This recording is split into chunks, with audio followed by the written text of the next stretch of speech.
Iman Gadi, un créateur de contenu dans la niche du business avec beaucoup d'abonnés qui s'est fait principalement connaître pour son parcours et son style de vidéo très professionnel qui nous donnerait l'impression qu'on est en train de regarder un documentaire Netflix. Mais en tant que moldieux que nous sommes, nous avons l'impression que c'est inatteignable de reproduire ce genre d'animation.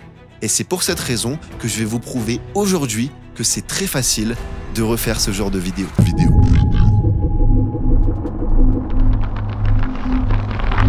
La première étape va consister à télécharger une scène en 3D. Et je dis bien télécharger parce que on ne va pas la créer. Dans cette vidéo d'Iman Gadi, on a l'impression que cette scène en 3D a été réalisée par son équipe de A à Z. Cependant, ce n'est absolument pas le cas. Parce que, en effet, si vous allez sur la plateforme Artlist qui vous permet de télécharger des stock footage, des musiques ou des effets sonores, vous avez la possibilité de télécharger la même scène en 3D. Comme vous le constatez ici, j'ai retrouvé la même scène qui est utilisée dans la vidéo d'Iman Gadi sur Artlist qui a été créée par Miguel Rodriguez. Vous avez simplement à la télécharger et ensuite, on va pouvoir l'amener sur After Effects et travailler dessus. On est donc sur After Effects, on a notre scène en 3D qui s'appelle Iman 3D Scène dans notre panneau projet et on va l'amener dans notre timeline.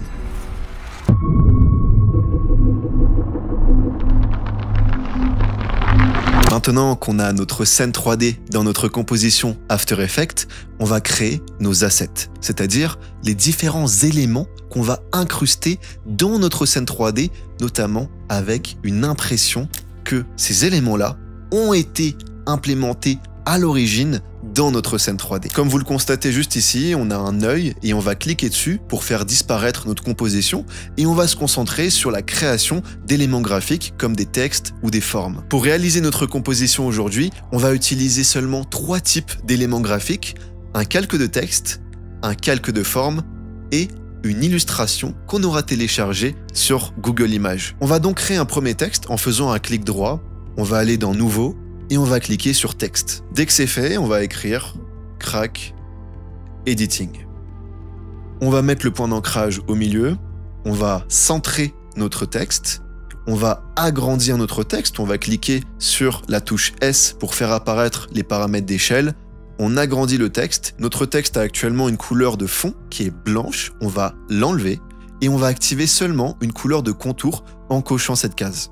On a maintenant une couleur de contour avec une largeur de pixels à 1. Ce que j'aimerais ici, c'est créer une animation d'apparition de notre texte qui va se faire à partir des contours qui vont au début être invisibles et qui ensuite vont s'animer pour former le texte Crack Editing. Et pour ce faire, on va devoir utiliser un effet qui s'appelle trait pour animer les contours de chaque lettre une par une. Cependant, si on souhaite utiliser l'effet trait, on va devoir transformer notre texte en un masque pour que l'effet trait prenne comme calque de référence le calque de masque et non le calque de texte. Pour ce faire, on va faire un clic droit sur le calque de texte Crack Editing et ensuite on va aller dans Créer et on va faire Créer des masques à partir du texte. On clique.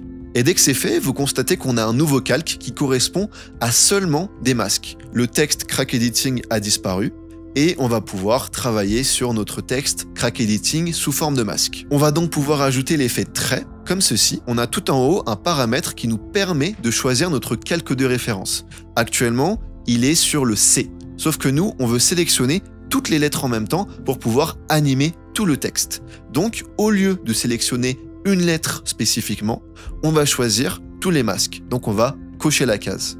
Ensuite, vous allez constater que si on essaye de modifier des paramètres, eh bien, rien ne change. C'est tout à fait normal, c'est parce que on doit changer le paramètre de style de peinture qui est actuellement en original et on va le passer en transparent. Et maintenant qu'il est en transparent, vous allez constater que nous voyons seulement les contours de notre texte, ce qui est exactement ce que l'on souhaite, et on va pouvoir modifier des paramètres, et cela aura un impact sur notre masque. Par exemple, si on modifie le paramètre de fin, eh bien on va constater que cela a impacté l'animation de notre texte, notre masque. Ici, c'est le paramètre de fin qu'on va utiliser pour animer de 0 jusqu'à 100 notre contour de chaque lettre pour faire apparaître le texte tout en entier. Comme vous le constatez, quand on met le paramètre de fin à 0, eh bien, l'animation est considérée comme nulle, c'est-à-dire qu'il n'y a rien, on ne voit pas de texte. Et plus on va augmenter la valeur, et plus le texte va commencer à apparaître à partir de contours de chaque lettre. Donc ce que l'on souhaite ici, c'est simplement créer une animation de fin qui part de 0 jusqu'à 100. Donc on va créer une image clé sur le paramètre de fin en appuyant sur le chronomètre juste ici. On va le mettre à 0 pour la première image clé. Et puis on va se décaler dans le temps de quelques secondes et on va pouvoir mettre la valeur à 100%. Maintenant, si on regarde l'animation, ça va donner ça. Maintenant, comme vous l'avez constaté, dans cette animation, chaque lettre apparaît une par une. Sauf que moi, ce que j'aimerais, c'est faire apparaître toutes les lettres en même temps. Pour ce faire, on va simplement décocher un paramètre qui s'appelle contour séquentiel. On appuie dessus et vous allez constater que maintenant, l'animation va se faire sur chaque lettre en même temps. Maintenant qu'on a créé ce premier élément, on va passer au deuxième élément qui va être un texte avec une petite forme. On va donc pouvoir faire disparaître notre masque de Crack Editing. Donc on va appuyer sur le petit œil juste ici et on va faire disparaître le texte Crack Editing. On va recréer un nouveau texte, on va faire un clic droit, nouveau, texte et on va écrire la méthode pour monter des vidéo. Comme vous le constatez, on voit seulement les contours, donc ce n'est pas très visible. On va faire un double clic sur notre texte et on va recocher la case de la couleur de fond et on va décocher la case du contour. On va aussi pouvoir revenir à la ligne à partir du texte D. Donc on met notre curseur juste avant le texte D et on appuie sur Entrée. On va ajouter un point comme ceci. On va aligner notre texte au milieu. Donc on va dans le paramètre Aligner, on appuie sur Aligner horizontalement et verticalement. On va mettre le point d'ancrage au milieu et on va aussi augmenter la taille comme ceci. Sur la gauche de notre texte, j'aimerais ajouter un petit cercle qui serait de couleur violette. Donc on va aller dans l'outil rectangle, on reste appuyé et on va sélectionner l'outil ellipse. Et dès que c'est fait, on va pouvoir choisir une couleur de contour en haut. Donc on clique juste ici et on va pouvoir choisir une couleur violette. Donc on va prendre celle-ci et on fait OK. On va se mettre un peu sur la gauche de notre texte et on va créer notre cercle en restant appuyé sur Shift et sur Commande. On reste appuyé, on crée notre cercle. On va le mettre à peu près sur la gauche comme ceci et on pourrait, pourquoi pas, augmenter la largeur de contour de notre cercle. Donc, on va simplement passer la valeur de 2 pixels à 10 pixels par exemple. Et dès que c'est fait, on va réajuster notre menu zoom. Comme ceci. D'ailleurs, je trouve que notre texte a un écart entre les lignes un peu trop grand, donc on va le diminuer. Pour ce faire, on va simplement diminuer cette valeur qui correspond à l'interligne. Donc, on va diminuer comme ceci tout doucement. Et puis, là, honnêtement, je trouve qu'on est plutôt pas mal. Maintenant qu'on a créé notre texte et notre forme, j'aimerais qu'on les précompose, qu'on les imbrique, qu'on les fusionne pour qu'ils deviennent un seul élément. Et de cette manière-là, ce sera plus simple à les utiliser visuellement dans notre composition. On va donc sélectionner le calque de forme 1 et le texte, la méthode pour monter des vidéos. On va faire un clic droit, précomposition. On va faire transférer tous les attributs dans une nouvelle composition. On va écrire la méthode et on va faire OK. Maintenant que c'est fait, vous constatez qu'on a donc deux éléments. On a notre texte, la méthode pour monter des vidéos et on a notre texte Crack Editing. Et le dernier élément, ça va être une illustration d'un rouage qu'on va aller chercher sur Google Images. On se retrouve donc sur Google Images. J'ai écrit Gear Icon. On va aller donc dans les images et on va aussi choisir dans les outils le mode transparent. C'est ce qui nous permet de seulement garder le sujet, c'est-à-dire l'image de notre rouage. On va donc descendre un petit peu et regarder ce qui pourrait nous correspondre. Honnêtement, j'aime bien cette icône. On va cliquer dessus. Elle a une assez bonne résolution. On va faire un clic droit dessus, puis on va faire copier l'image et grâce au plugin Copy Pasta, on va pouvoir l'importer dans notre composition. Donc on clique sur Paste. On a actuellement notre rouage. Alors, actuellement, on ne le voit pas parce qu'il est noir sur un fond noir. Mais si on désactive le fond, eh bien vous constatez qu'on le voit.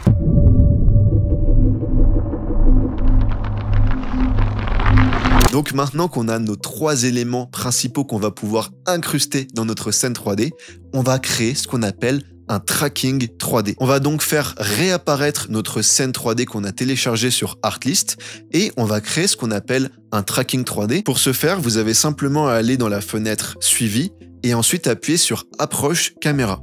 Si vous n'avez pas la fenêtre suivie, je vous invite à cliquer sur la fenêtre tout en haut et vous allez chercher le paramètre suivi qui est juste ici. On va cliquer sur Approche caméra comme ceci.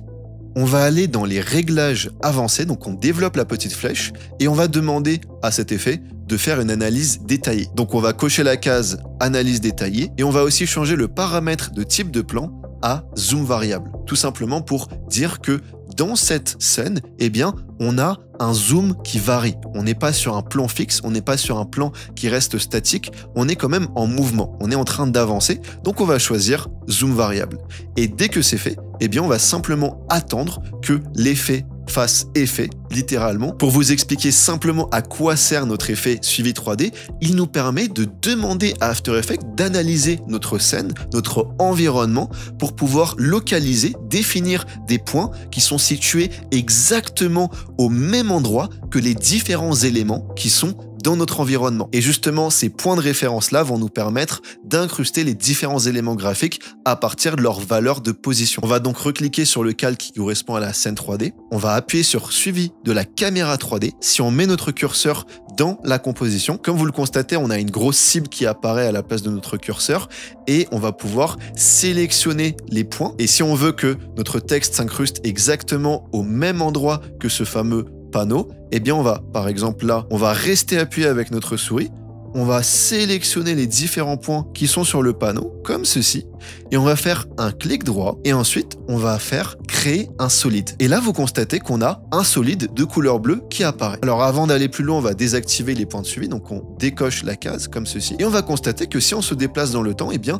notre forme est bien incrustée dans notre décor. Donc nous, ce qu'on veut, c'est pas forcément garder cette forme bleue, on va utiliser les valeurs de transformation, de position, de rotation de cette forme pour les coller sur nos éléments graphiques, notamment le texte Crack Editing. Donc ce qu'on va faire, c'est qu'on va développer la flèche de ce calque qui correspond à la forme. On va aller sur Transformer, on clique dessus et on va copier. Et ensuite, on va coller pour le texte Crack Editing Silhouette, mais juste avant, on va le transformer en 3D. On va d'ailleurs faire disparaître la forme, ça nous sert à rien. On regarde un peu, on constate que le texte est déjà incrusté automatiquement dans la scène, mais il n'a pas la même position. Donc, on va simplement sélectionner notre calque de texte et on va coller comme ceci. Et maintenant, le texte est exactement à la même position que notre forme. Alors évidemment, l'échelle est beaucoup trop élevée, donc on va rapetissir sa taille comme ceci. On va aussi pouvoir, par exemple, modifier la rotation Z, la rotation Y, comme ceci. On pourrait aussi modifier la rotation X, on regarde ce que ça donne. On va remodifier la rotation Z. Et là, honnêtement, j'ai l'impression que c'est plutôt pas mal. C'est cohérent visuellement par rapport au décor. D'ailleurs, comme vous le constatez juste ici, j'ai ajouté des effets d'ombre portée et de deep glow sur le texte pour qu'il soit beaucoup plus voyant. Parce que au contraire, si on enlève le deep glow, on ne voit pas énormément le texte. Donc là, en mettant cet effet, c'est extrêmement voyant. Ensuite, on va faire la même chose avec la précomposition, la méthode. Donc on va le faire réapparaître comme ceci. On va le transformer en 3D en cochant la case icône 3D et vous allez constater que on va pouvoir par exemple modifier un peu la position, le mettre à gauche. Juste là, si on se déplace dans le temps, vous voyez que c'est bien incrusté dans la scène. On va pouvoir l'amener un peu vers la caméra, donc on diminue la troisième valeur de position. On va pouvoir aussi changer la rotation Y comme ceci et pourquoi pas aussi l'échelle. Magnifique. Et donc, si on regarde ce que ça donne ça. Je me dis qu'on pourrait peut-être encore amener l'élément graphique vers la caméra comme ceci. On regarde ce que ça donne. Voilà, honnêtement là, c'est bon pour moi. On va juste remodifier un peu la rotation Z, comme ceci. Peut-être la rotation Y de même. Et là, honnêtement, j'aime bien. Et puis pour terminer, on va aussi incruster notre icône de rouage. Donc on va le refaire apparaître. On va d'ailleurs changer sa couleur. On va lui mettre l'effet remplir. On va mettre une couleur blanche comme ceci. On fait OK. On va d'ailleurs aussi baisser son opacité à peu près 30. On va lui mettre l'effet flou gaussien. On va décocher la case recouper les pixels du contour et on va augmenter la valeur de flou, comme ceci. Et ce que j'aimerais, c'est le mettre sur la droite, à peu près. Voilà.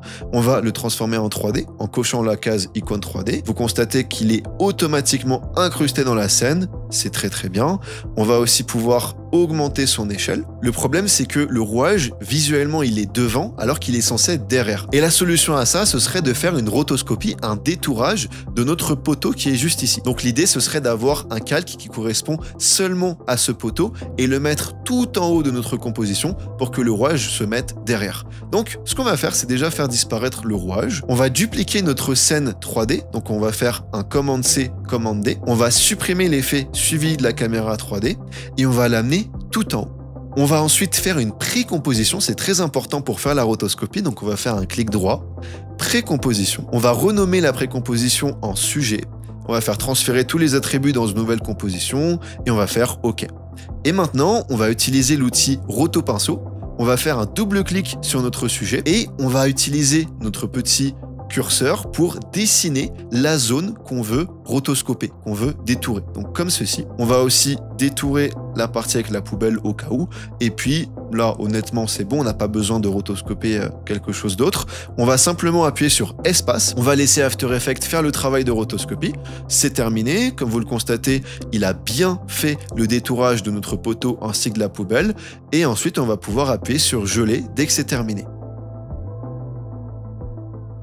On va revenir dans la fenêtre composition et à présent, vous constatez que nos éléments graphiques sont revenus. C'est tout à fait normal, c'est parce que le sujet correspond seulement maintenant au poteau. Donc si on regarde seulement le sujet, on voit qu'on a seulement le poteau. Et donc forcément, dans la logique des choses, si on refait apparaître l'image du rouage qui est en dessous du sujet, eh bien, il apparaît visuellement derrière le poteau.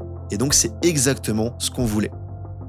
Maintenant, évidemment, un rouage, c'est censé faire quoi? C'est censé tourner. Donc, on va lui appliquer un effet de rotation continue. Pour ce faire, on va sélectionner le rouage, on va appuyer sur R et on va rester appuyé sur Option ou Alt. On va appuyer sur le chronomètre de rotation Z et on va entrer une ligne de code qui s'appelle Time. On va mettre le petit symbole étoile et on va écrire -40. Ça va nous permettre de créer une animation en continu de la rotation Z qui va tourner en -40. On désélectionne et vous allez constater maintenant que notre rouage est bien animé.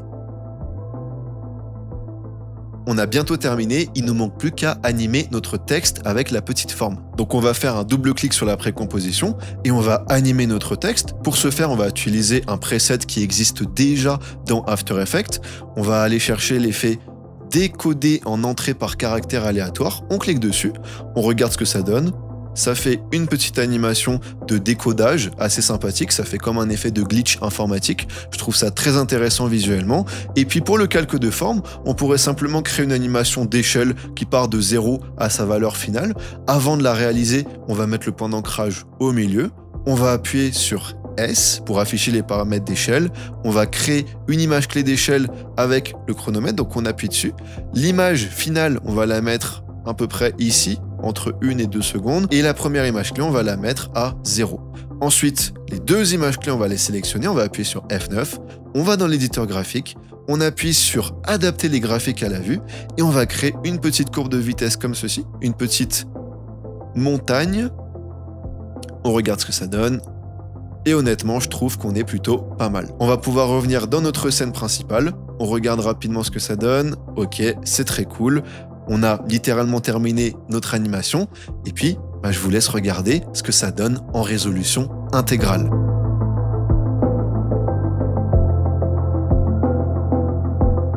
Donc voilà pour cette nouvelle vidéo. J'espère que vous aurez tout bien compris. Comme d'habitude, si vous avez des questions, n'hésitez pas.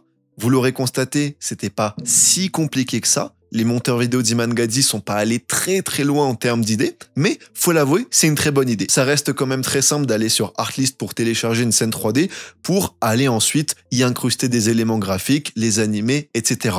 Mais pourtant, ça rend très bien parce que des fois, les choses qui sont simples, c'est les meilleures. Merci à vous de m'avoir écouté et on se retrouve à la prochaine vidéo.